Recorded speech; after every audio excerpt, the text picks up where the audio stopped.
नाज़रीन इकराम, इस वक्त हमारे बीच में जो मौजूद हैं वो advocate high court Wajiha Nadeem भी हमारे बीच में मौजूद हैं।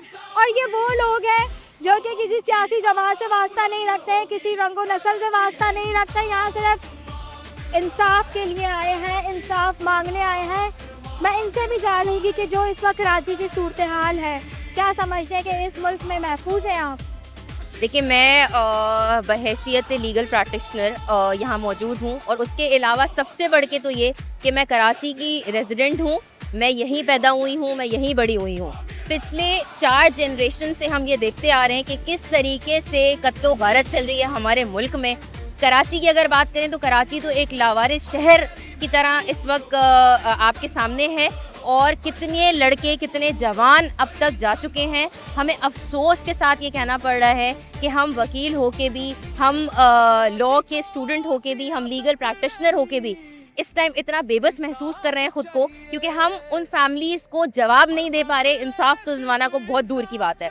मेरी तमाम जितने हाई ऑफिशियल्स हैं, हमारे इस टाइम इलेक्टेड मेंबर्स हैं, हुक्मरान हैं, उनसे भी ये रिक्वेस्ट है कि देखिए, आप लोगों के घर का अगर कुत्ता भी चोरी हो जाता है ना, तो आप लोग 1 सेकंड के अंदर पूरा मुल्क हिला देते हैं, और कैसे सारी चीज़ें हो जाती हैं पता भी नहीं चलता। यहाँ गरीब का बच्चा मरा है। आपको ये देखना चाहिए कि यहाँ गरीब आवाम, जो एक 25 साल का बच्चा अपने बिजनेस को रन करते करते आज एक अपना ब्रांड बना चुका था, उसको इन्होंने इस बेदर्दी से कत्ल कर दिया। तो मुझ जैसे लोग, आप जैसे लोग, या इस आवाम में जितने लोग हैं जो कि इस टाइम स्ट्रगल पीरियड में, उनको क्या मैसेज जाएगा कि हम इस मुल्क में ना कमा सकते हैं, ना कुछ बन सकते हैं, ना अपना बिजनेस रन कर सकते हैं, ना एंटरप्रेन्योर बन सकते हैं, कुछ नहीं कर सकते।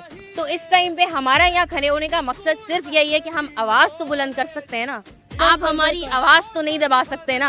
आप जुल्म तो ज़रूर कर सकते हैं, लेकिन कम से कम हमारी आवाज़ों को ना दबाएं। अच्छा, ये बताइए, इस प्रोटेस्ट में जो है वो आपको किन मसाइल का सामना करना पड़ रहा है अब तक? देखिए, अभी पिछले 4 घंटे से मैं यहाँ मौजूद हूँ, और आधे लोग यहाँ पे इस चीज़ के कायल हैं कि हम पीसफुल प्रोटेस्ट कर रहे हैं तो रोड्स नहीं ब्लॉक किया जाए। ठीक है, रोड्स ब्लॉक करना हमारा भी मकसद नहीं है, हम भी चाहते हैं पीसफुल प्रोटेस्ट हो, लेकिन अगर आप रोड्स ब्लॉक नहीं करेंगे, आप डिस्टर्बेंस क्रिएट नहीं करेंगे, तो जो हमारे ऐवान में बैठे हुए लोग हैं उनके कान पे जूं नहीं रेंगने वाली। उनको कोई फ़र्क नहीं पड़ेगा इस चीज़ से कि यहाँ आवाम किस तरीके से परेशान है, आवाम किस कॉज के लिए खड़ी हुई है।